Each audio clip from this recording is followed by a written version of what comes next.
Welcome to a little bit of Calm and Crazy. My name is Jennifer and today I'm excited because I have taken 20 of my absolute favorite Dollar Tree Christmas DIYs and put them all together in one video for you. I am so excited about this. I hope you love it as much as I do, and if you do, don't forget to give the video a big thumbs up, and if you haven't already, hit that subscribe button so you don't miss any future videos.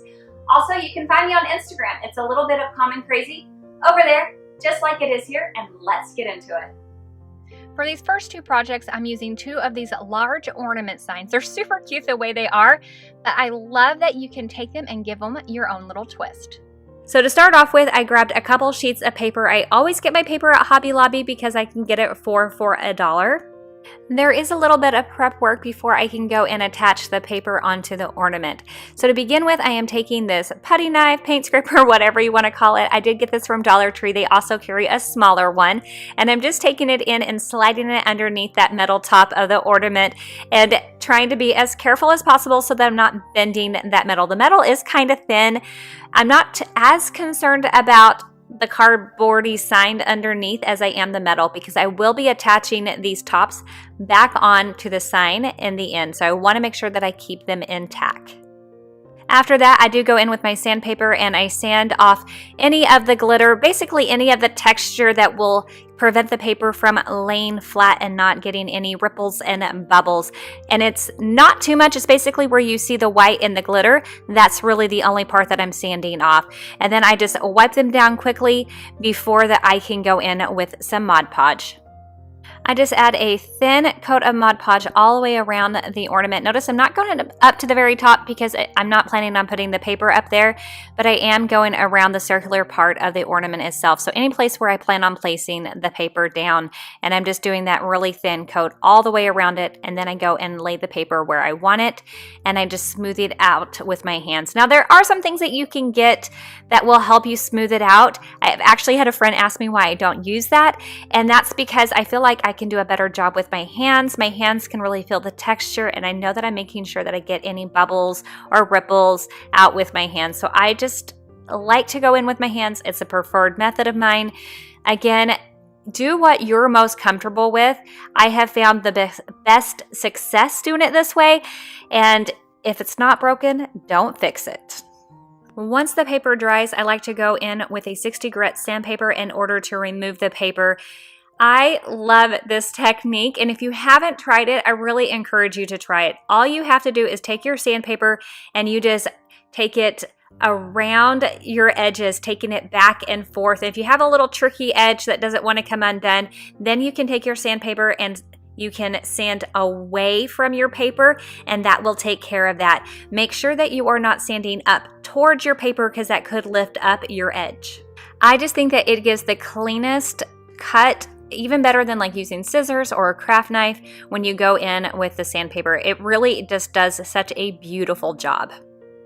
Now I'm going in with Waverly's chalk paint in Elephant and White, as well as the Wax and Antique to give more of a galvanized rust look on this very shiny metal. I love taking cosmetic sponge to do this. You can get like a pack of them for just like $1, and they do such a beautiful job. This is such an easy technique, but I'll tell you, the very first time I ever did it, I was a little intimidated by it, but it really is just one of those things that's not perfect, and it comes out looking just perfect in my opinion. This is definitely one of those things that is a personal preference. So I like to start off using the Elephant, and that kind of tones down the shiny metal. And Elephant is such a beautiful, just a deeper, warmer gray. And I just go in and I just dab that on all over. And then I go in with the white, and that adds in some more brightness and reflection. And I don't completely cover up the shiny metal. I still let some of that show through. So once I have Elephant and White on there, the very last thing that I do is I go in with the wax, and I like to put that on the edges and then maybe in a few other high edges, and that gives it the rust look. And these three colors together on that shiny metal, I think really make for a very rusty galvanized look. Once those dry, I went ahead and I'm attaching them back onto this ornament signs. Now here I am playing around with different glues and just trying to figure out what it is I really like. And so I'm using the gel super glue.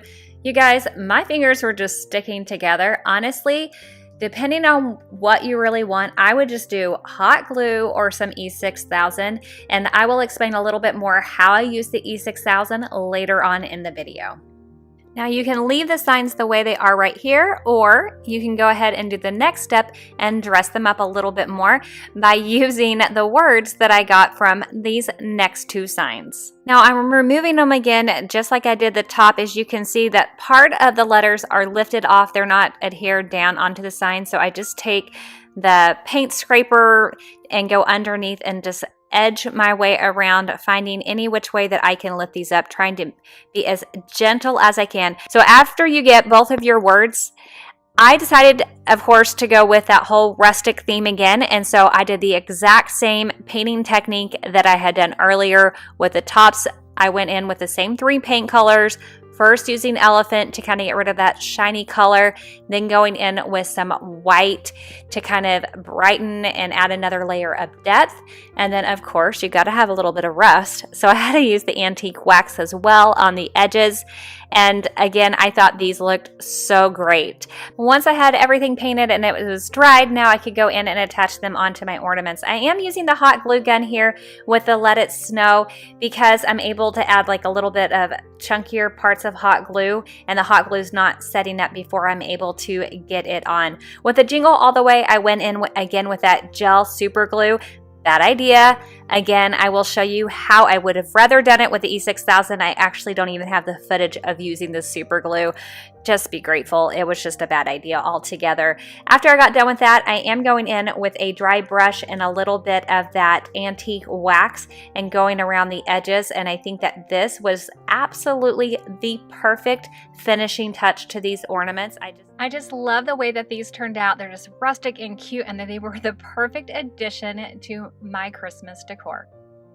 The main focus for this next project is this Joy to the World sign. I start by removing the burlap on the bottom of it. Now, I saw somewhere that somebody put on like a wet towel in order to like loosen that up in order to get that off. I did try that. I didn't find that that really helped me. I might have been doing something wrong, so if you have more of a tip for me, by all means, I am open to tips. So once I had that off, I went ahead and I did a little sanding, mainly just to get that extra adhesive off. I find that removing the burlap and getting the adhesive off is never too hard on signs like this. And so I really wanted to just try to make this area smooth because I knew that I would be painting it. I also wanted to go ahead and remove some of the glitter on the word joy. I knew I was not going to get rid of all of it, but I wanted to try to get rid of kind of a little bit of that top layer, the part of the glitter that seems to want to fall off and leave a trail behind itself everywhere you go. That was the glitter that I wanted to remove from the sign. If it was still there in the end, like the part that really wanted to stay on, I wasn't going to bother with that glitter. Now I'm going in with Waverly's chalk paint in ink. It's just their black chalk paint, and it is a beautiful black, and it covers so well. I knew that I was going to be covering up this rectangle part and creating kind of like a faux chalkboard. And then as I was painting, I then decided, you know what? I'm going to go ahead and cover the entire thing in black. And I wasn't quite sure exactly how it would work on top of the glitter on the word joy, but it did such a beautiful job. I absolutely love it. And believe it or not, up close, it doesn't even look textured from the glitter at all. I was really surprised. While I had the black chalk paint out, I went ahead and I took these 2 paint sticks. They come in a pack of 3. I get them at Home Depot for just under $1. I cut off the handles and then I painted them black, and let me show you why. I have the 2 sign bases for my previous project and I don't want them to go to waste. So I'm taking them and I'm going to be placing them together to make one larger sign.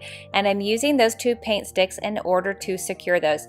If you've been around, you know that I like my projects to look finished, and that means front and back. So let me show you how I'm using those paint sticks. I'm starting off by taking some wood glue in between the two signs in order to secure them that way, and then just pressing them together, and then I would just wipe off any extra that I have. After that, I take my paint stick and I place them where I kind of want them, and I take wood glue onto the unfinished side because that's the side that will be facing the sign itself, so nobody's going to see that sign. As you see, I always kind of smear in my wood glue to help me not hopefully have too much of it oozing out. I tend to go a little bit heavy-handed with my glue at times. You don't need this much. I just tend to have an issue. And that will be the back of my sign. Now let's finish the front of it. After my wood glue dried, I did go in with Waverly's chalk paint in white and completely paint the front of the sign. Now, it did take a couple of coats, especially because of that red, but it did a beautiful job covering. Now, I do have that one little area that didn't cover quite as well because some of the paper got kind of ripped off, but that's okay because it's going to be covered up with the Joy to the World. You won't even see it once it's all done, so I'm not too concerned about it. Once my white paint was completely dried, I went in with a Sharpie and a flat edge. Anytime I'm doing like a faux shiplap kind of look, I love using a Sharpie because it helps me get a really clean line. I'm not as neat using paint to do this, so this is kind of my foolproof way of doing it. So I just lay out my straight edge and I just draw my lines, and I'm letting the board kind of guide me with the ridges that it has in order to know where to place those lines. The great thing about using a Sharpie also is I can go in with like a 220 grit sandpaper and sand over them, and they will still kind of fade away. It won't stay really strong and harsh, and I like that about using the Sharpie. As you can see, I went in with pencil first and I kind of sketched out or wrote out "to the world" using the burlap as a guide. And I think that will be such an easy way for me to go over. All I have to do now is grab my white paint pen, trace over it, and bada bing, bada boom. After that, I decided I also needed to go around and outline all of my letters. Now, honestly, the hardest part of outlining the letters was between the O and the Y. And so I kind of skipped that part at first and decided I would just come back to that until I knew exactly where I wanted to put the line. So I just kept working around the areas that I knew for sure where I wanted the white line to go. Like I mentioned, I cannot freehand anything, so I took the opposite side of the O and I did a little bit of a sketch and cut out the curve, and then I used that to draw on or sketch out the curved, and then I just penciled it in and then went over it with my white paint pen. It was that easy. The last thing I did was take my paint pen and I went around the rectangle in order to kind of define that and outline that a little bit, and I think that really did make a really big difference as well. To attach Joy to the World to my sign base, I'm going in with some wood glue. I do think it needs just a tad pop of color. So I decided to go in with a little bit of these picks that I got. The pick came from Hobby Lobby. It was $1.50. The little red berries came from Dollar Tree. I used some wire cutters and just trimmed a tiny bit off of each one of them in order to use them on the sign. I also took some burlap and some twine from Dollar Tree in order to make a small little bow. I just take my burlap and I fold it over, and then I take my twine and I wrap it around a few times and then tie a knot in order to cinch in that center to get that bow shape. I use hot glue in order to secure down the picks. Now I use quite a bit right at the very top of it because I will be covering that area up with the bow, so I'm not as concerned, but to make sure that they stay nice and secure, I will be adding hot glue in a couple other very careful places. I did decide to go in with one more pine cone and add that on. I just felt like it added just a tiny bit more balance to the sign. And then this was done, and I really do love how it all turned out. I really think you're going to absolutely love this little sled project. I'm using one of the little Dollar Tree sleds, but I call it a sleigh probably 100 times. Ignore that, please. And I'm also using some of the larger paint sticks. I always grab these from Home Depot. To start off with, I separated all the different parts of the sign. I actually had done this earlier, so it looks a little bit simple, but I wanted to make sure I could do it without ruining anything before I actually showed it to you. But there are some like little like staples inside of it, and so you will need to go in and remove those. Now, if you do end up destroying the little straight pieces of the sign, don't worry, I'm actually not using those in this. So those are the part that if they got a little wonky or bent while you're taking it apart, that would be a good part to kind of destroy. I'm only using the top two pieces. Now I'm going in with a piece of sandpaper and quickly just removing all of the glitter off of the sleigh on the bottom part as well as the top part of the sleigh and getting that done. Now I did go in with each paint stick and remove 4 inches off of those. This is called Whitewash Fence. I love the coloring of this. It just has a really natural wood, and I'm using some Mod Podge. I add a thin coat of Mod Podge all around, making sure I get the edges. And then as I place this down, I want to make sure that I have it nice and straight, especially because it does have those wood grain lines in it. And then I just rub to make sure I get any of the bubbles out or wrinkles in it. And then for the top piece, I want to line it up in a way where at least the grains are going in the same way, and again that it is straight. So after I have it on there, I do go ahead and I trim off a little bit of the excess paper just because then I can use it later. But later on, once it dries, I will go in with some sandpaper to give it its final trimming. Once your Mod Podge dries, the best way I have found to remove your paper is to sand it off by going back and forth. This is a 60 grit sandpaper. It does the job rather quickly. It will just start peeling away. It's kind of satisfying, actually. It's a weird thing, I know. As I was doing it, though, I did notice that some of my edges were coming up, so I just went in with a tiny little paintbrush to fix those and put those back down just to make sure that my paper stayed on nice and secure and wasn't lifting. I then did the same thing with the top half. I went ahead and did remove a little bit of that extra paper because it was in my way, but I wanted that really close trim and that the sandpaper will provide so I prefer to sand off my paper instead of cutting it. Now, if you want to go ahead and trim your paper with a pair of scissors or a craft knife, and that is your preferred method, by all means, do what you prefer to do. This is just the process in which I like to do. I'm going to paint the paint sticks with some flamenco red, but I want to give it more of a stain than a paint, so I'm actually going to mix it in with some water, so about a 50-50 mix here, and that way I can still see like the wood grain pattern on the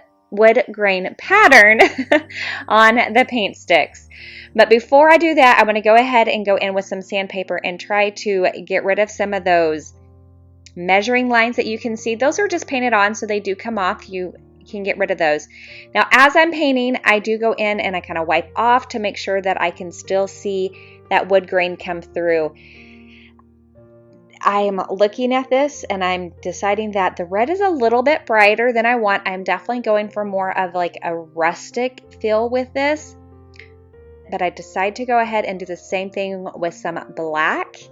And again, I mixed the black with some water too because I wanted the red to still poke through. I didn't want to lose the red, but I definitely wanted to tone it down with the black. And I love the final results of this. I think it looks so good.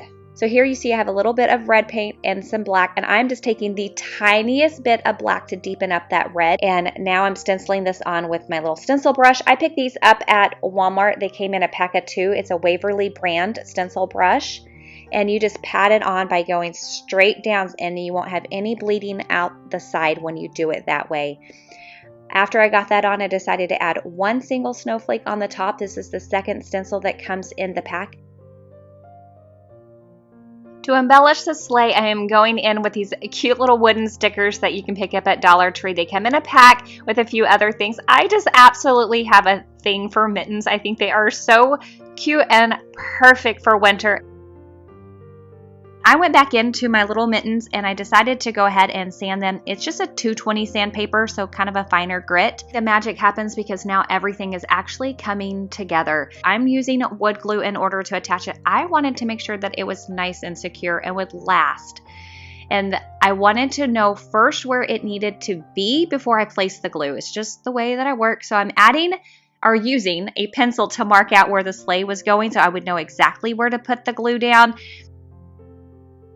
To attach those, I am using some twine and hot glue. And I'm just wrapping around, well, you can see that I'm wrapping them around the top part of the sleigh just a few times. And then I decide where I want to place that first mitten and securing that down with some hot glue, making sure that's where I want it. And then once I decide where I want that where I decide I want that second mitten, again, I go in with some more hot glue. I think that this sled turned out so adorable. I love it. For the next two projects, I'm using two more of these large ornament signs. This time I chose to use fabric in order to cover up the ornaments. The gray and white is actually a baby blanket that, of course, you can find in the baby section at Dollar Tree. And then the red one is actually a dishcloth, and it comes in a pack of 2.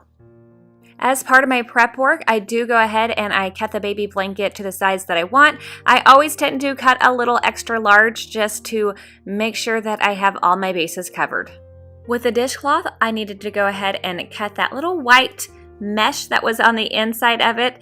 Now this was a teeny bit tedious because you just have to get the little point of your scissors inside of there so that you don't poke through on the other side. Technically, let me be honest, you could actually go around and just take the edges off of the red dishcloth, but I didn't want this to start fraying yet, so I went ahead and took the time to do it this way instead. Now it's time to prep your ornaments. Just like I did in the first couple of projects, you need to remove your tops, and you will be using them again, so you want to be careful just using the paint scraper and sliding it under and wiggling until they pop off. Then after that, I did go in with sandpaper and go ahead and get rid of the glitter.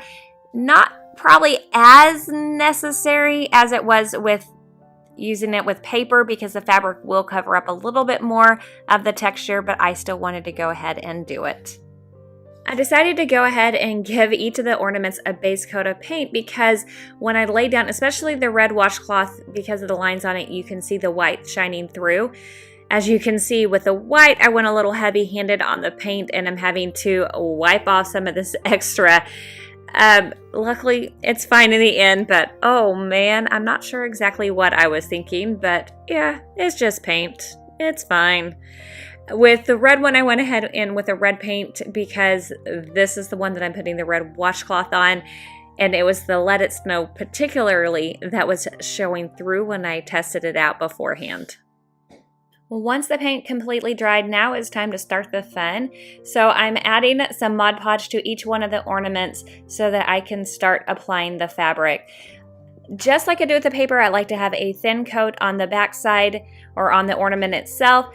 Now, the fabric will absorb, and I guess so does the paper, but the fabric does absolutely absorb your Mod Podge. And because of that, I actually like to go in and add the Mod Podge on top of the fabric as well. Now, this 100% changes the texture of the fabric and makes it stiff. You lose that softness.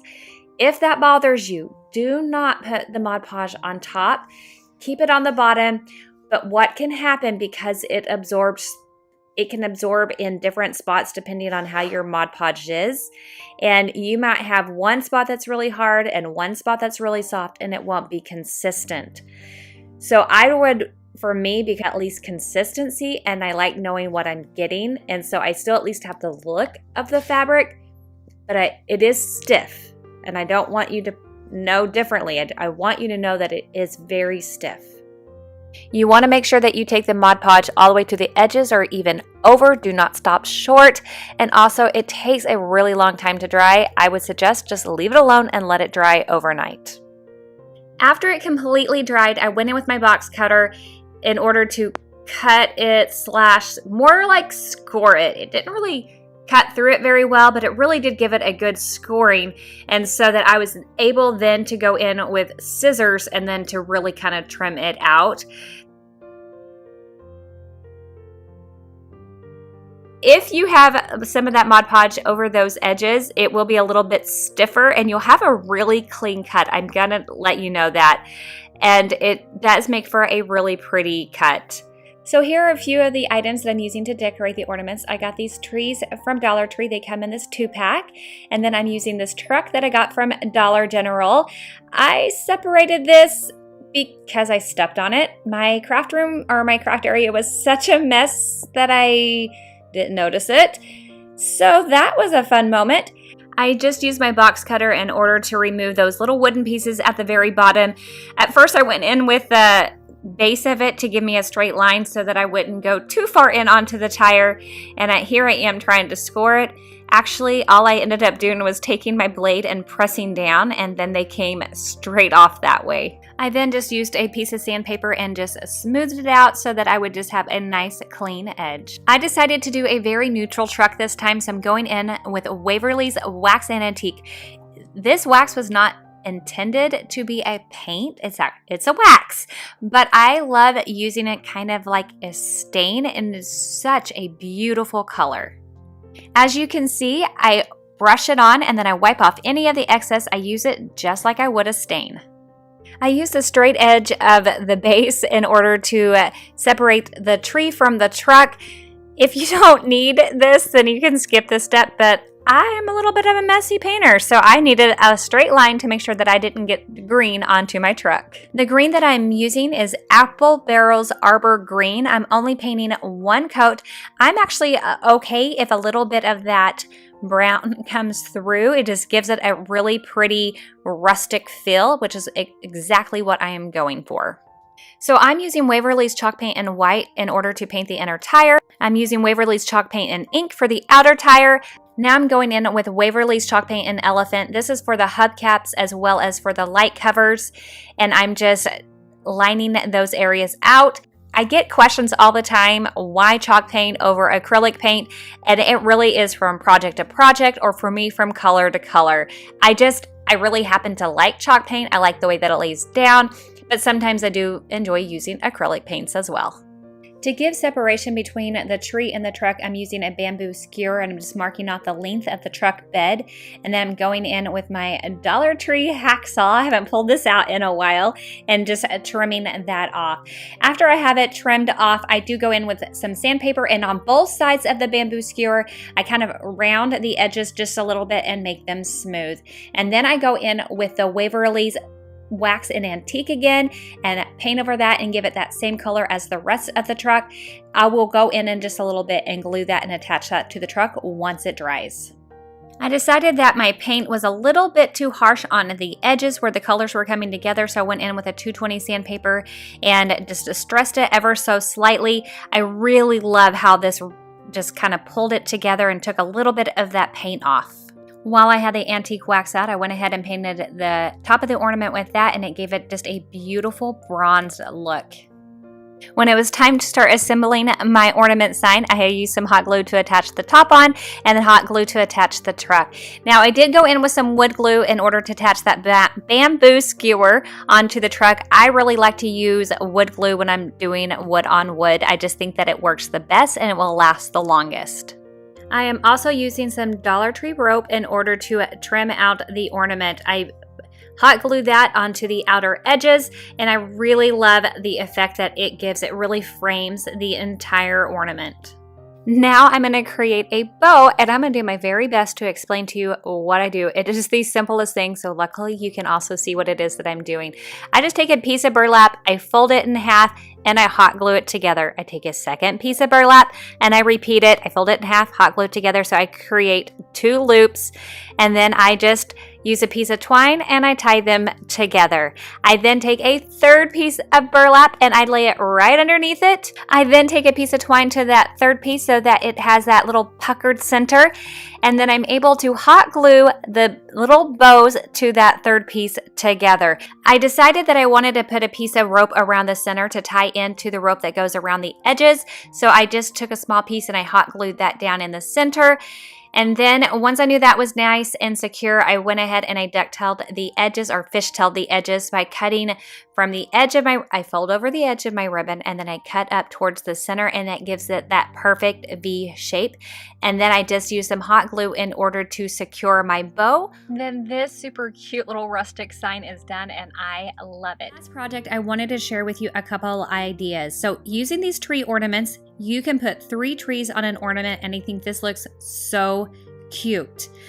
Now I'm going in with just 1 tree and then the metal word piece that comes in that 3-pack of metal words. What I think would be ideal is if you had 2 ornaments, one that has the 3 trees and another one that says piece with the 1 tree. I think they would just complement each other so well, and it would just be absolutely beautiful. For its extra hold, I'm using E6000 in order to secure everything back onto the ornament itself. I also did use a little bit of hot glue on just the edges of the branches. That way that while the E6000 is setting up, the hot glue will make sure that it stays in place. Such a simple and easy project. I'm taking these little wooden stockings that come in a pack of 5 from Dollar Tree, as well as some leftover scrapbook paper that I have from Hobby Lobby. I always pick it up when it's 4 for $1. I will also be using this little scrap of a microfiber towel that comes in the automotive section at Dollar Tree as well. To start off with, I am using some Mod Podge. This is actually the luster. I normally have the matte, and this is a thinner formula, or at least it seems like it is to me. I am so used to the matte that this was so drippy. I'm not used to it. But I go in and I just apply a thin coat over all the stockings. Again, this is like an assembly line for me because I know that I'm covering them all. Once I have them covered with their Mod Podge, I add their paper on. I don't use any fancy tools to do this. I just use my hands and my fingers. As I put the paper on, I just press away towards the edges, making sure that I have no bubbles in my paper. Any areas where I have a ton of extra paper, I will trim with some scissors. After that, I love to go in with sandpaper, a 60 grit sandpaper, and get just a really clean cut. So to say, picture me doing quotation marks. I like to go around it because it just gets the paper off perfectly, and it makes it look like the paper was supposed to be on whatever it is you're doing like this. It just makes it look like it was the perfect fit. Once all my stockings are trimmed out, now it is time to use the microfiber cloth in order to add the fuzzy little part on top. I think this is so cute. So I'm just trying to measure out and decide what size I want. I'm going to go ahead and attach it first, and then I will just trim around it. If you want to do a pattern first and try it that way, by all means, you can try it that way. But I find that this kind of material is kind of hard to write on or hard to do a pattern with. This was just a lot easier for me to do it this way. In order to attach it, I just used hot glue. It's quick, it's fast, it's my favorite thing. So that's how I did it. The packs of the wood stockings actually come with these little pieces of twine or jute. So I'm just taking them and tying a little knot in the end of each one and then hot gluing that on an angle at the very top of each of the stockings, and then I'm taking another piece of twine and stringing up the boots to create the cutest little garland. You can make it as big or as small as you want. For this project, I'm using these little wooden plaques to make the most darling little stocking hangers. I begin by removing the outside plastic and the little black knobs using a Phillips screwdriver. Once I have done that, I'm going in with Waverly's chalk paint in Crimson. This is one of my absolute favorite reds, especially for Christmas time. I give it a good 3 coats. I make sure that I put on the first coat, completely let it dry, and then I go in with the second coat and do the same thing with the third coat. Now, even after the 3 coats are done, you can still see a little bit of that black center, and I'm okay with that. But if that bothers you, you might want to go ahead and go in with a 4th coat. If you were not able to get these stencils from Dollar Tree, they did come in packs of 2, so I had the Let It Snow one as well as the Santa Please Stop Here. You could also go in with like the window cleans and some Mod Podge. You could print some of your own things off the computer and create your own stencils. There are so many different options that you could do. You could also put some words on these. You could just be as creative as your imagination will let you. So on the very first one, I'm going in with Santa and the Ho Ho Ho. And I'm just gonna stick with black and white paint. So I'm using Waverly's chalk paint in white and then Waverly's chalk paint and ink for the black. So I taped off around the Santa so that I would not accidentally get paint where I did not want it to go. And then I'm going in with my stencil brush. This is one from Waverly. I picked it up at Walmart. This is my favorite brush. It's kind of like a little bit of an oval shape and it works really well. And I'm using the same brush here on my snowman, going in with that same white paint. Now, what I love about this brush is it's dense enough. It has an oval shape. When you stencil, you want to unload some of your paint. You don't want it to be too wet. If it's too wet, you will find that your paint will like seep underneath your stencil and you will have a messy stencil in the end. So you have to offload some of that paint, and you see I have a piece of paper that I do that on. And then you just pounce straight down, and you see that I'm doing that right here with that ho ho ho. Now the paint brush that I'm using here is actually one that I picked up at Dollar Tree. I don't like it as much, but it is small. I actually want to get a little bit of a better, smaller one, but it's getting the job done. You just have to take your time and be patient. It's not quite as dense of a paintbrush, so it just takes a little bit more time. I'm also using the black on the snowman's arms and hat. On the last plaque, I chose to use the reindeer, and originally I just went in with the reindeer one way, but then I flipped the stencil over and mirrored the reindeer on the opposite side, and I think that looks really adorable. So the final little detail that I wanted to add to each one of these plaques is I'm going in with my white paint pen and I'm just outlining each plaque. Now my paint pen was having a little bit of difficulty in the beginning, and again, this is not perfect, but that's okay. It doesn't have to be, and I just kind of kept playing with it until I got it the way that I wanted it, working with the curves. And as you can see, I don't necessarily go straight around. I'll kind of work with a curve, and then I might do a straight line. Everyone has their different way of doing things, and this is just the way that it worked for me. I did go ahead and seal them with a clear top coat, a water-based top coat, and then reapplied the knobs, and then these cute little stocking hangers are done. Decided to go ahead and make another ornament for my Christmas tree. Just like in the previous project, you are going to sand to get the extra glitter off, apply some Mod Podge, then place down your paper and work through any bubbles that are there.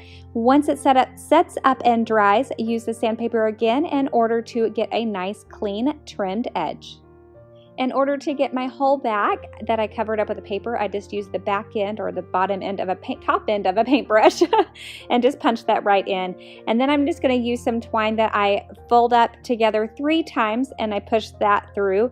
I wanted my twine to be a little bit thicker just because the tag was larger, and I just tied a little knot in order to create a loop, and that is how I'm able to hang the tag onto my tree. Now, you could leave it just like this, and I think it's super cute with a little car and tree on it, but I wanted to give it a little bit more embellishment, so I'm using these jumbo popsicle sticks that I picked up at Dollar Tree. Sometimes they're hard to find. You can find some at Walmart, super easy, and they're about the same price. So I'm just taking the popsicle sticks and some scissors and trimming them out at different lengths. I did a total of 5 different popsicle sticks. And then I'm going in with some Waverly Wax and Antique. This gives like a really pretty stain effect. And here you only see 2 popsicle sticks. I did end up going back and adding 3 more to this, plus a smaller one in order to be the trunk of the tree. I have to be honest, the smallest one that you do is the hardest one because a lot of times the popsicle sticks just want to split. So it is easier if you cut it towards the end of the popsicle stick than towards the middle of the popsicle sticks. Or maybe that's just me. You could try taping it off. If you have a tip for me, I would love to hear, but that was challenging for me. Here you see that I'm taking that same Waverly Wax around the edges just to give it a little bit of distressing. So once I had all of my popsicle sticks in this pretty little wax stain and they had all dried, I went in with some hot glue and I just attached them straight onto my tag. So for this, I'm showing you 3 different super easy ornaments. I absolutely think these ornaments are darling, but I wanted to show you a cute and easy twist so that you can better match them to your own decor by simply using some scrapbook paper. To start off with, I am taking a putty knife to remove the top of the ornament. Now, every ornament's different with how easily or how difficult it is to take it off, but they do come off and they will stay intact, and I will be putting those back on. After that, I do go in and I start pulling the burlap away. Also, again, using the putty knife to help me. After that, I go in and I sand with a 60 grit sandpaper, just trying to get a little bit of the adhesive off that was left behind and trying to make it a little bit smoother. It doesn't have to be perfect. You're not trying to get the paint off at this point. You just want to make them a little bit more smooth. From there, I went ahead and I am using my Waverly's chalk paint and ink. It's just their black paint, and I am painting the sides as well as the back of the ornament. Now, after I do this, I will go back in with the paper, but I wanted to paint them first. I'm one of those that likes the front and the back of my projects to look good, and especially if you're thinking about ornaments, you see the different angles on a tree, and so I wanted to go ahead and have my back of my ornament still coordinate with my front of my ornament. It only took one coat, and once everything was dried, and then I could go in with my paper and some Mod Podge and go ahead and start working on the front of my ornaments. So to speed up my process, I go ahead and I lay out a thin coat of Mod Podge on all 3 of my ornaments so that they are ready to go. And then I can go in with my paper, I line it up where I want it, and then I just smooth it out, making sure that I have no bubbles, and I cut off a little bit of the excess just so that I don't have it in the way. I do that with all 3 sheets. I don't trim too close. I will do that and take care of that once it dries. If you've been around, you know how I do that. I like to go in with some sandpaper and get a cleaner edge. That is my favorite way to take care of it. So once my Mod Podge is completely set up, it's dried, I go in with a 60 grit sandpaper and I sand away from my side to side and away from my scrapbook paper, and that is my favorite way to get paper off. It gives a very clean cut. It's like the paper was meant to be on whatever it is that you're working with. Somehow I don't have the footage of me painting the top part of the ornament in that black chalk paint, but I went ahead and I did that on 2 of the ornaments. I will actually go and end up doing that on this 3rd one as well. But I went ahead on this is actually a Dollar Tree brush, and it's the 1 inch. They're not very stiff and they're not very dense, so this is really good for dry brushing. And I'm just going around the edges of each of the ornaments just to add a little bit of dimension to them. Again, this is one of those personal preferences. None of this stuff is ever necessary. You can always customize these to whatever it is that is your personal preference. To protect my ornaments, I decided to go ahead and add Mod Podge on top so that these will last more than just this year. Now, I never add Mod Podge on top until the Mod Podge that is underneath the paper is completely dry, and this is so that I can prevent any bubbling and warping from happening. So once I've added the Mod Podge on top to protect all 3 of these, I let that set aside and dry, and once it's completely dry, then I go in with some hot glue to reattach the little silver tops that originally came on these ornaments. I also had another package of the metal words, and so I decided to use the word joy, but this time I'm actually going in with some E6000. Again, I wanted this to stay on here and not go anywhere, and E6000 is a long-term hold. So I'm applying E6000 on the back. I do give it about 2 minutes to sit there before I even place it onto my ornament so it can get nice and tacky. So to give you a little bit of reference, if you've ever used like fake eyelashes and you have to go in with your eyelash glue and give it time to dry or get tacky before you apply your eyelashes, the same concept applies with this. So once it has set up a couple of minutes, then you can place it on your ornament, and this bad boy is going nowhere. After that, I go ahead and I add some black ribbon to the top of my ornaments. I got this from SUREBONDER when they sent me that mystery box, so I could do the little mystery box challenge.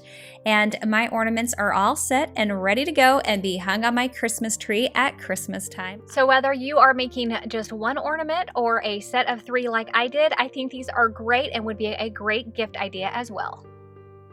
Staying with the ornament theme, this is a great one to bring your kids or grandkids into it. I'm using some of these tumbling tower pieces. Actually, you will need 4 per ornament, so a total of 9 can be created with just 1 box. I will also be using some Dollar Tree stickers and stencils in order to create the ornaments.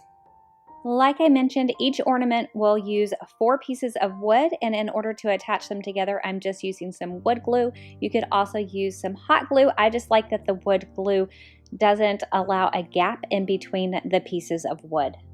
This is one of those projects that I think it is so easy to do several at one time, so I like to work in like an assembly fashion. So I go ahead and I get all my wood pieces put together. After that, I choose the color of paints that I want for the bases based off of the stickers or the stencils that I'm using. So then I paint all of my bases using whatever color it is that matches your decor, and then I go in with my stickers or my stencils. Now, some of my stickers I went ahead and I painted, and on the stencils, I have done so many stenciling projects. I'm obsessed with stenciling this year, and I will share a couple of those with you so you can check those out. One of my favorites is the sled that I made, so make sure you check that out if you have missed that. This would be a great project to get the entire family involved, and you can definitely make some fun and unique family ornaments for the year. After that, I just used my hot glue gun in order to attach my stickers onto my wood parts of my ornament. Megan from Glue Guns and Roses actually did a similar ornament using a coffee stain technique. I think that video would be absolutely worth checking out. In order to hang these, I just took a small piece of twine. I did tie a tiny little knot on each end and then just a little dab of hot glue. And these are fast, easy, and so much fun to put together. I will be using 2 of these super cute tags from the Dollar Tree. I absolutely love these tags, and I picked up several of them. I am also using some more paper from Hobby Lobby. Again, I get this 4 for $1. I start by giving the tags just a really quick sand to get the extra glitter off so that they are nice and smooth. And then I go in with some Mod Podge in order so that I can attach the paper to it. So I give it a thin coat of Mod Podge, I lay the paper on it. Once the paper is all set up, just like I did earlier in a project, I use my sandpaper in order to get that paper off. Remembering again that you want to go side to side or away from the paper so that you do not lift up your edges. So on one of the ornaments, I'm going in with my stencil to Let It Snow, and I'm only going to be stenciling out the snow part of this. So I use tape to tape off any extra parts so I don't get extra paint anywhere that I don't want it. Again, using the exact same Waverly brush that I used earlier, and going in and getting paint onto my brush, dabbing off the extra paint so that my paintbrush feels almost dry. I'd never want too much paint on it or it will seep underneath that stencil, and then pouncing just straight up and down. So here I have a snowflake that comes also in a pack of 5. It's just one of those wooden ornaments, and I'm taking Waverly's Elephant chalk paint and just really quickly giving it a light coat, letting some of that wood come through underneath because I want it to look distressed. Now, if you see on the tag, it says Let It, and some stickers. Don't worry about those. I actually am going to remove it. I didn't like the way they looked, so I didn't even bother showing you me putting them on there because I change it out anyway. Once the paint all dried, it is now time for me to attach my tags together, and here you see I'm fidgeting around trying to decide exactly where I wanted that snowflake, so I place it at the bottom of the one tag, and then I use the second tag to actually cover up the little hole that is in that snowflake as I'm hot gluing that down. I did go in and I poked out the holes on the tags just to help know where I wanted to place the rope that I was placing down. This is actually some hemp, but you could use some thicker jute. It's whatever you have. It's just a little bit thicker than your traditional twine, a little thinner than your rope. You can find something like this easily at like Walmart. I just tied a knot in order to create a loop, and then 2 knots on the ends. And then once I had those tied together, I used some hot glue in order to secure those, and then I just trimmed off the excess. I also went ahead and I pulled out my black stickers that you can get from Dollar Tree and placed those on there in order to spell the Let It, and I think these look so much better than the stickers I had on there previously. Yep, changing those stickers made all the difference, and I love how it came together in the end. For this project, I am using one of these Dollar Tree rugs, a wooden plaque, and some Dollar Tree wooden stems. To start off with, I'm just taking a very basic Christmas tree shape and I'm tracing it out. I just created this pattern with this tree in 3 different sizes. I have an 8.5, a 6.5, and a 4.5 if you wanted to know my sizes. And this is a Dollar Tree chalk marker that I'm using in order to trace it out because my fabric is darker. If I was using a lighter fabric, of course, you could use a pencil, a fabric marker, anything like that. And of course, you could use a different fabric as well. This is a very versatile project. I trace out all 3 trees, but you will see that I did not trace out the trunk on any of them because I will be adding in my own trunk. So just trace out the main part of the tree. Once I have the trees traced out, you'll see that my rug is actually folded in half, and I'm going in with my scissors in order to cut it out. Now, I didn't stick with the scissors. I found out that because this is a thicker fabric, my rotary cutter was a much better tool to use for this. A thinner fabric, of course, scissors would probably work just fine, or you could, of course, use your rotary cutter if you have one. Now, I would suggest going ahead and just doubling up your fabric and cutting the two together if you can. If you want to, you can cut everything separate. You do you, whatever works, but you are going to want 2 large trees, 2 medium trees, and 2 small trees if you are going to recreate this project. Once everything is cut out, now I'm going in with some hot glue fabric glue, and I'm going to glue all of my edges closed. Now, I have my right sides both facing out for this, and they're going to stay that way. And so I'm going to glue starting from the top of my tree and working my way down. I'm leaving the bottom open until after I stuff my tree and put the trunk inside. So go ahead and get your hot glue all the way down, close those sides. Then we can add the stuffing or the polyfill and then the trunk. So I just have some polyfill. I'm stuffing it up and around the tree. Once I get that all in its place, I'm going in with one of those wood stems, and I'm using a 2x4 to make sure that my bottom is straight. So it'll be straight on the 2x4 and maybe slightly angled inside of the tree. I hope that is making sense, because as you can see, these things are kind of angled on both ends, and I don't want a crooked tree once I have them standing. So I'm hot gluing using regular hot glue to get the stem down, hot gluing the bottom, hot gluing the top, and then sealing off my tree because I don't want any of that polyfill falling out. That would not be a pretty thing. For the base of my trees, I am using this oval wood plaque, and I'm just going to take some Waverly wax and the color Antique, and I'm going to brush it on and wipe it off and give it a faux stain effect. What I like about this is that it dries faster than a traditional stain. Now, once it dries, all I'm going to do in order to attach the trees is use a little bit of wood glue. But to help them stay where they need to be, I'm just going in and supporting them with some paint bottles that I have. And I do have to put one tree down, support it, let it dry, then add another tree. And that way I'm just working with one tree at a time. But once I got all 3 trees on there, I absolutely love this little trio of trees. I think it is so cute. I would give one suggestion though. On the larger tree, I wish I would have put a dowel rod in it for extra support. So if you're going to do an 8.5-inch tree or taller, that is the recommendation I would give. Use a dowel rod for that extra support. For this project, I'm using a Dollar Tree mat and the uppercase stickers that Dollar Tree carries. Now, you of course could use vinyl instead if you have like a Cricut or a Silhouette, but I know that not everyone has, and this really is an easy project to do with these stickers. I always start by placing my middle sticker first, and then I work my way out on both sides. Now, I am spelling out we're like really into Christmas, but the idea is what I'm showing you, not necessarily that you copy exactly what it is that I'm saying. You can do like Lazy Elves Live Here, North Pole Express, Santa Claus leave the packages under the mat. I mean, you get it. Like, just let your imagination go wild and have fun with it. I have the stickers on there. I am using the painter's tape to create a box around the letters, and then I'm filling in any remaining edges with painter's tape. You could also cover it with like plastic wrap or anything else that you have. The painter's tape was just easy and on hand, and so that is what I used. Just make sure that you cover those edges because you do not want to get paint on them. With Rust-Oleum's red, this is called the Apple Red, and I think it is a perfect Christmas red. Now just make sure that you get some really good even coverage, getting it nice and coated. I was able to get really good coverage the first time around, but if you're not quite sure if your coverage is good enough, you could always go in with a second coat. Now, I always get questions about my spray tint. I do link it down in the description box if you're interested in that.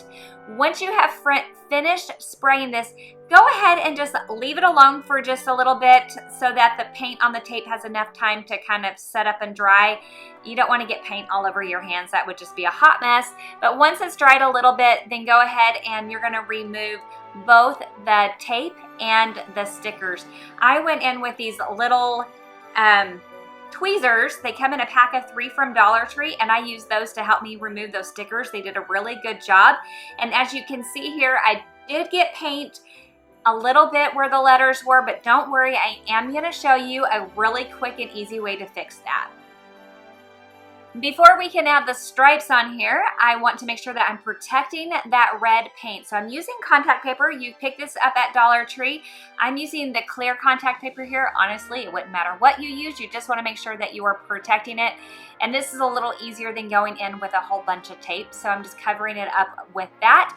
And then as you can see, I already had the blue painter's tape on there, and I'm going to go ahead and continue masking out with my blue painter's tape my line. So I will add on a blue line and then use a couple pieces of painter's tape to give me the spacing that I need so that I know where to lay the next line. And I continue that as I go throughout the entire mat, and I have my lines alternating all the way down between the painter's tape and a regular mat, painter's tape, regular mat. I also made sure I had painter's tape along the edges just to make sure those were nice and sealed, and so that I would have nice crisp lines when I went in to do the painting. I am using Rust-Oleum's Ultra Matte in white to paint the stripes. Now my biggest tip when you paint the stripes is that you want to make sure that you are going in the same direction as the stripes, and that will help you to prevent from getting any paint going underneath your tape. You do not want to go perpendicular to your tape, otherwise you might have some seepage of that white. I hope that makes some sense. So make sure that you stay going parallel along those same lines, the same directions as your lines while you are spray painting. Make sure that you let that paint dry just a little bit before ripping off that tape so that you don't create such a big mess. But once it does dry and you can take off that tape, it is so satisfying to see those nice, crisp, clean lines. I absolutely love this mat. I think it is so cute. And if you're like me and you get a little bit of red where you don't want it, the quick fix is just to use a black Sharpie to fix up those letters and to blacken them back to the way that you want them. Super easy, easy breezy. I think that this is such a fun and cute mat, and I think it would make a great gift idea as well. First on my sign, I'm using this witch in a cauldron to create a Christmas sign. You will need something to cut your sign. I'm also using more Waverly chalk paint. I left off the color elephant, and I'm using a Sharpie as well. To start off with, I'm removing the banner from the center of the cauldron. You want to use something that is firm and skinny to get right underneath there, and I love this paint scraper that you can pick up at the Dollar Tree. Now it will leave a little bit of damage behind, but don't worry, we will be putting this back on, and so you won't notice it, but you do want to be as careful as possible. Now with a metal square ruler and a utility knife, I am trimming the side of my cauldron to create the chimney. And you just take it and you just go back and forth until it is scored. On the first side, I ended up having to flip it over and score on the other side as well. On the other side, I just went a couple times and it snapped right off. So just be patient with it. I promise it will come off. I love this metal square ruler that you can get at the Dollar Tree because it comes in so handy. It is one of my favorite tools to have in my kit. I did go ahead and fill in the holes from where this is supposed to hang with some wood fillers because I would not be hanging this and I did not want those holes to be obvious later on. So I'm mixing a little bit of Waverly's chalk paint in white and elephant to come up with a lighter gray, and I'm using that to paint my chimney. Now I go ahead and I also paint the elves' boots with this, but honestly I changed that in the end so you can ignore that for right now. For the elf shirt, I wanted to give it like a scalloped edge, so I'm just using the bottom of a dowel stick in order to create little circles. Now you do want to make sure that the dowel stick is completely covered, but I'm not too worried about the top circle, and I'm not actually too worried about the thickness of the paint either because it would just add more texture, kind of like clothing has different textures. I'm not too worried about being flat, but these will get messed up in just a minute when I go to fix his tights, and so you'll see in a minute, or you'll see in a little bit, that I have to do that step again. But honestly, if I were to redo it, I'd probably still just do it twice anyway. I then finished painting out the rest of his little shirt. Like I already mentioned, I painted the boots gray, but honestly, this is just kind of giving you a place to stop where you're doing the tights because the boots are about to get a whole new makeover in a minute. So I started by laying tape down to do the tights, and then I decided I didn't actually like that look. It was too refined and too stiff looking. I actually liked the way it looked when you just went in with a brush and free-handed it. So I went in first and I did all the white stripes and just kind of eyeballed the distance. They're not exact, they're not the same, and I personally like that look better. And honestly, I thought it looked a little bit more whimsical. So I did all the white stripes and then I went back in and I filled in the red stripes. I think that's easier because red covers white easier than white covers red.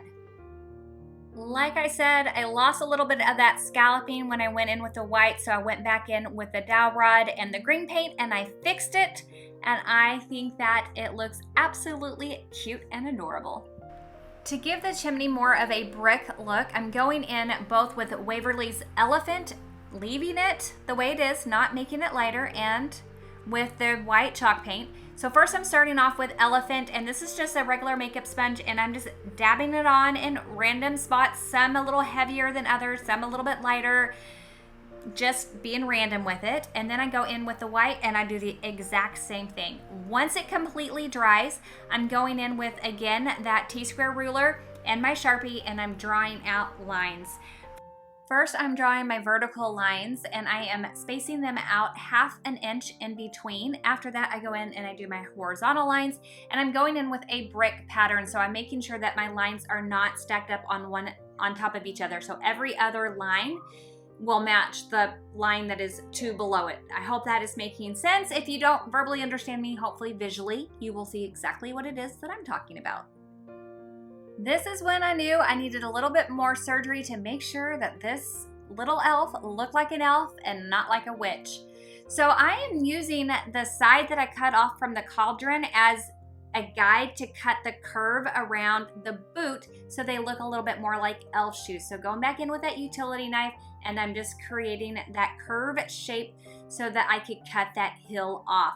Now I did think about trying to pop those little buckly looking things off, but it was gonna split my wood. So instead, you'll see what I do. I'm just gonna add a couple pom-poms in at the very end to cover those up. But I also needed these to be green.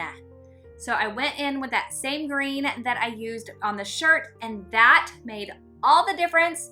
This is looking so much more like an elf and not like a witch. For the banner, I took a little bit of the Waverly chalk paint in white and mixed in a little bit of water and gave that banner just a nice little whitewash so that it was just ever so slightly tinted in that white. So for the main trim, I'm going in with Waverly's Crimson, and I'm taking that all around the edges. After that, I'm going in with Waverly's White, and I'm painting the center. I did notice when I was painting the white that the tannins, that's kind of that orangey color of the wood, was coming through. So when it dried, I went out and I used some shellac and I gave it a couple coats of that, and that will keep those from bleeding through. And then I could paint the white on there and I would no longer have any bleed through. Once the red and white were dry, I taped everything off. I painted green on the smaller trim of the green, on the trim sections, painted green on the smaller trim green. Oh, you got that, right? Anyway, I painted green. Then when everything was dried, I went in with a 220 grit sandpaper and I did a light sanding just to distress it ever so slightly. And then that was all painted and I could add all the good stuff. I used my Cricut to cut out vinyl again for this side of the sign, and also I have this linked down in the description box if you would like to use it as well. So the top half of the sign says "This house is under," and then on the banner that is going on the chimney, I have "Elf Surveillance." I think that is so super cute, and I'm really proud of myself because I curved the elf surveillance to fit on that banner so perfectly. Now, in order to attach everything down, I went in with wood glue. Now, I did not like the fact that the chimney was not level with the feet, so I went in with that little cauldron piece that I cut off earlier and attached that to the bottom of the chimney before attaching it down onto the sign. Once I had the elf attached to the sign, I went ahead and placed the banner back onto the sign, also using some wood glue. And then I just used some fuller paint bottles to help hold that down while the paint was setting up and drying. Once it was all set up and dried, I went in with a couple of white pom-poms to finish off my little elf and my hot glue gun, and I think that these were the perfect added touch to finish off my little elf. I think this sign is so stinking darling. I am loving it. Every time I look at it, it just makes me smile. I absolutely love that it is double-sided. We'll be using Believe out of this pack of metal words. I will also be using the wooden arrow and then again the Santa from this stencil. I'm using Waverly's chalk paint in white again, and I'm also going to be using Waverly's chalk paint and ink. It's just their black paint. So first I'm going to paint the arrow in the white, make sure that it is completely dried, and once it is all dried, I now am going back in with the Santa stencil, and I'm going to be stenciling it in with the ink, the black. So here I'm using a stenciling brush that I picked up at Dollar Tree. It's a little bit smaller than the one that I normally use that I grabbed. It's a Waverly brand that I grab at Walmart. So here I'm painting Believe in Waverly's chalk paint in crimson. It's such a beautiful red. My daughter was not sure what she was thinking when I was doing this. She thought I was a little bit crazy, but I love how this turned out. So don't be afraid to paint your words. While that is drying, I'm going in with Waverly's Wax and Antique to kind of give the sign a little bit of an age and distressed look. So I'm taking most of it around the edges. That's where I want the most product, the darkest edges. And I'm using, this is a brush, actually the 1-inch that comes from Dollar Tree. It's great for kind of like a dry brush look. And once I've done the edges, now I'm just kind of taking it into the center with whatever's left over and just distressing the rest of the sign. The last thing to do is adhere Believe to the sign, and I'm going to use the gel super glue. Again, I got this at Dollar Tree, so I just make sure I get that on all the high edges, and then I just place that on the sign. I love that this arrow has such an old-fashioned look to it. So I have another really fun stencil project for you. I'm using a scrap piece of wood, but you could also use a Dollar Tree sign. To start off with, I'm going to go ahead and fill in those holes so that I don't have to see those. If you don't have to deal with holes, you get to skip this step. So I start off using Waverly's chalk paint in white, and I go over just the very top of the board. Then I use Waverly's Wax and Antique, and I go around the edges, giving the board a faux frame. I'm going in with the 2 green paints that I happen to have on hand. This is Waverly's chalk paint in moss and Apple Barrel's green and arbor green. It's just what I have. So I took both, combined them together to come up with a 3rd green color. So both of the different stencil packs that I'm using have a tree in them, and that is what I'm using, and that's why I'm going in with some green. Now the moss was a little bit light, so here you see that I went ahead and I added a little bit of that arbor green to it just to darken it up. So I happened to get a little bit of the green on the board, and that told me where I wanted my first tree to go. So I wanted my trees to be a little bit random. Now the only trick I have for this is to make sure that you are given time for your trees to dry in between so that you're not smudging and smearing your paint as you go. Other than that, you just have some fun with it. I went in between the 3 different colors. You see I'm adding and mixing colors some more just because I just wanted some different shades of green as I went. I didn't have any rhyme or reason to where I wanted my trees to be. I didn't want it to be a set pattern. You'll also see that I taped off all my trees, like the star and like the bottom of the tree, because the only thing that I wanted to use was actually the tree and the trunk itself. So here with the season greetings, I'm going to actually cut it apart because I'm lining it up. So don't be afraid to cut your stencils. I don't think it's a big deal. So that's what I'm doing, and I'm taping off again the parts that I don't need just to make things easier on me, and then I'm going to go ahead and lay it out and just start stenciling. After I finished stenciling season, I did give it enough time to dry before I went in with greetings. It doesn't look like it here in the editing, but I promise I did because I didn't want anything to get smudgy. And so with it being chalk paint, it does dry fast, but once it did dry, I went ahead and I stenciled on greetings, and I think this looks so great. Again, I'm using the Waverly's chalk paint in crimson. When all the paint was dry, I went in with a 220 sandpaper and just did a really light sanding just to kind of smooth the edges and blend things in. After that, I went back in with Waverly's Wax and Antique and just gave it a little bit more distressing and aging look. Again, a little heavier on the edges, and then taking what was left over on the brush and bringing it towards the center, and sometimes adding a little extra heaviness here or there until I get the look that I'm going for. This honestly is one of my favorite signs. Here is a new video that I recently put out if you want some more inspiration for Christmas. I hope you found something, whether you are going traditional, farmhouse, rustic, whatever your style is. Thank you so much for spending your time with me, and I'll see you in the next one. Bye!